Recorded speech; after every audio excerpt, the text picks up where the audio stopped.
Tu é a segunda pessoa que fala sobre espiritualidade aqui que menciona Nietzsche. Qual era o lance de Nietzsche?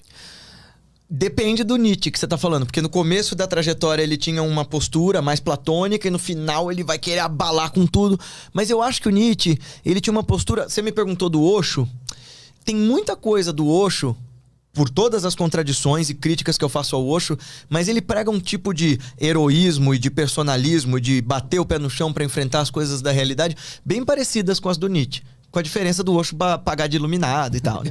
Mas o que ele via? Porque eu escuto falar sobre Nietzsche como um pessimista, sobre um cara depressivo, que via o pai do niilismo. O que ele falava? Isso é mais o Schopenhauer. Ah. E aí, de novo, né? Olha que louco. Porque falam que o Schopenhauer era um tremendo de um pessimista, mas o Schopenhauer foi o primeiro filósofo do Ocidente a dizer: a grande novidade da filosofia do nosso tempo são as filosofias indianas.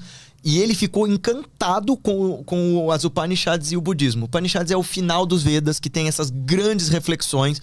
Tem textos de mais de 3.000 anos já falando sobre essa substância da consciência, de que a gente precisa morrer antes de morrer, e de que tentar saciar essa angústia, esse vazio existencial, saciando desejos externos, não é o caminho, que você só está tentando matar a sede bebendo água do mar. Então, o Schopenhauer, primeiro, ele foi o primeiro cara que teve acesso a esses textos, mas ele pegou uma tradução de uma tradução de uma tradução. Ele pegou uma tradução dos Vedas, que tinha sido traduzido para o persa, depois para o latim, e ele era alemão e estava lendo aquilo. Então, era o subproduto da subcoisa.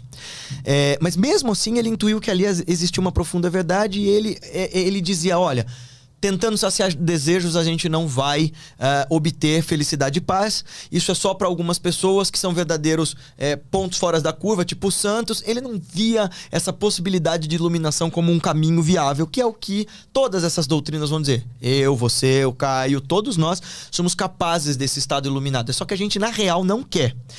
A diferença do Schopenhauer pro Nietzsche é que o Nietzsche vai afirmar, sim, uma beleza na vida, vai afirmar uma pujança na existência, mas nela em si mesma. Ele vai dizer, por exemplo, que o que dá o colorido à vida, o que dá sentido de viver é a arte. E que tem muito de verdade aí, né? Ele vai dizer, olha, a arte dá sentido a esse mundo miserável que a gente vive. Mas ele diz que, no fim das contas, as coisas não têm um sentido em si mesmas.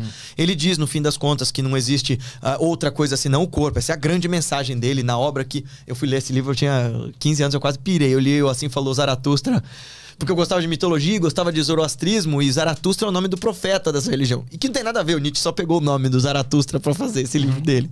Então, ele já via que existia algo além do corpo? O Nietzsche, não. Não, quem que via, então? O Zaratustra, os indianos, o Zaratustra, mas o Schopenhauer e o Nietzsche eram materialistas, né? Ele, ao contrário, ele só via o corpo. Eles só viam o corpo, eles afirmavam categoricamente... Mas sabe que legal? Que na Índia, como eu falei, existem inúmeras escolas de filosofia, tão antigas quanto a própria história humana, e lá já existiam doutrinas materialistas, nihilistas, tipo os Charvakas, os Lokayatas, já falando de ideias bem parecidas com o que o Nietzsche vai falar 2.000 anos depois, e convivendo ali, que é aquilo que você me falou, nossa, mas o que rolava na Índia para que tenha se produzido esse tipo de ideias e esses tipos de textos e essa vastidão de conhecimento? Olha, no mínimo havia um fomento muito grande pela diversidade de ideias, porque quando o segundo templo de Salomão foi destruído pelos romanos, os judeus fugiram para a Índia. E tinha colônias judaicas lá de antes da época de Cristo e tal, e que estavam lá até o estabelecimento do Estado de Israel. E que você podia encontrar lá. O cristianismo estava lá muito antes dos europeus chegarem, porque dizem que São Tomé morreu lá, né? E é legal, porque eles têm essa abertura para a ideia diferente. Então, quando chega lá Tomé depois foi martirizado por um dos reis, mas quando ele começa a dizer para os sábios de lá, olha, eu sigo um mestre que é uma encarnação de Deus, os caras olharam para ele e falaram, ótimo, põe ele aqui nessa lista de outros 50.000 outras pessoas que a gente sabe que são encarnações do divino, que falam e transmitem o divino através da sua boca, nessa ideia de avatar que eles têm. Então, há um cristianismo na Índia muito tradicional e muito mais antigo do que a Igreja Católica, por exemplo. O zoroastrismo, quando começou a ser varrido da Pérsia por conta do Islã, as últimas grandes colônias zoroastrianas, que é desse profeta aí, o Zaratustra, estão na Índia. A família do Fred Mercury era zoroastriana, né? São os Farsi ou os Farsis. Sabe aquele... Você já ouviu falar do Tata, um bilionário da Índia, um grupo de uma família mega bilionária? Eles são zoroastrianos, são Farsis. Mas o Nietzsche... Mais o Nietzsche. Então, é porque você me perguntou, mas e quem que fala de para além, né, do corpo? O Nietzsche, ele afirma esse heroísmo a partir da vida em si mesmo.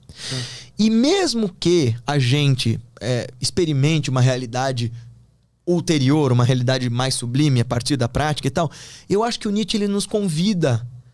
se você souber ler o Nietzsche e não achar que ele tá falando pra você exacerbar o seu ego e tal, ele nos convida a sermos heróicos na nossa própria existência. Pelo menos da minha forma de ler o Nietzsche de uma forma positiva. Ele vai dizer, enquanto você está aqui, lida com o que você tem aqui da melhor forma possível. E ele vai dizer, isso é tudo o que há pra existir. Eu vou dizer que existe mais coisa. Mas eu acho impressionante e... eu não acho deprimente, não. Eu acho encorajador essa ideia que ele diz de você...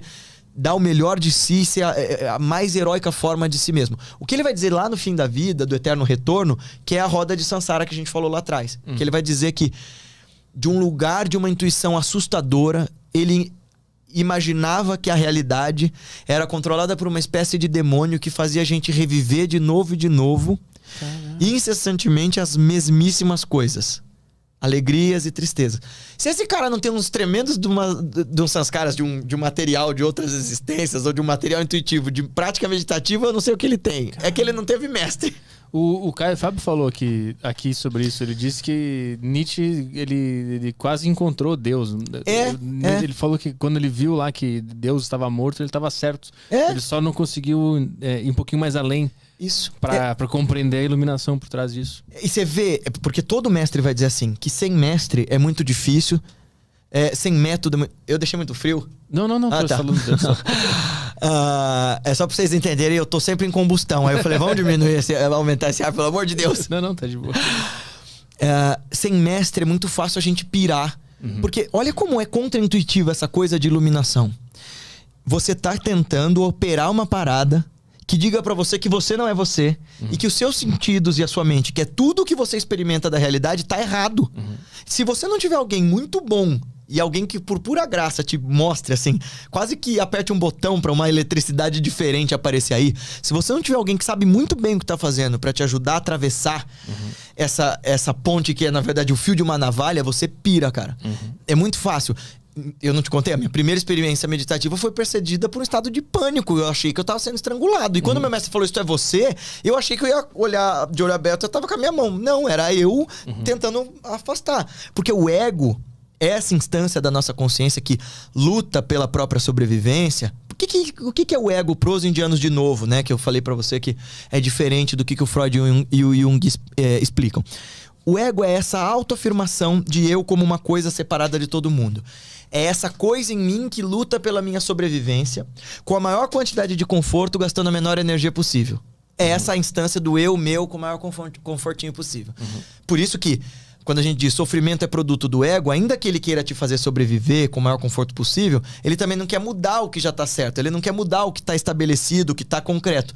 Então ele não vai querer operar coisas diferentes porque já tá tudo lá. Então, a ideia de se iluminar é bastante contraintuitiva porque você vai matar você antes de morrer. E por isso precisa de método como ciência. Eu sempre falo, o cara perguntou ali sobre ciência empírica, eu falo bastante disso no meu segundo livro, né, no Desperte Já, porque meditação é ciência da consciência para todos os níveis de ciência rigorosa que a gente quer afirmar. Até um certo limite. Por quê? Ciência é aquilo que a partir de um método experimentado e repetido eu vou chegar a uma mesma experiência, não importa quantas vezes eu faça. Meditação, de todas essas doutrinas, tem manual, tem contraindicação, tem efeitos negativos, tem um método de como chegar lá e tem experiência descrita por todos esses mestres que é bem parecida. A diferença da ciência dos laboratórios de misturar substâncias e dessa ciência interna é que na ciência da meditação, nessa ciência do sagrado, na ciência da mística, eu sou o laboratório, o cientista, o tubo de ensaio, a experiência e tudo o que acontece é dentro. E até o resultado final da experiência é dentro. Porque o que as pessoas de fora podem perceber é, caramba, como o Guilherme tá diferente.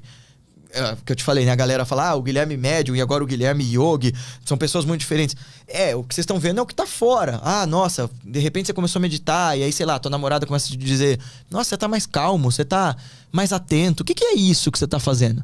E você pode dizer, eu tô fazendo meditação, mas o que você tá experimentando de extraordinário e fantástico nesse laboratório interno, é só você que pode entender. A palavra só aponta para a verdade, ela não é a verdade, isso, né? Não tem como explicar.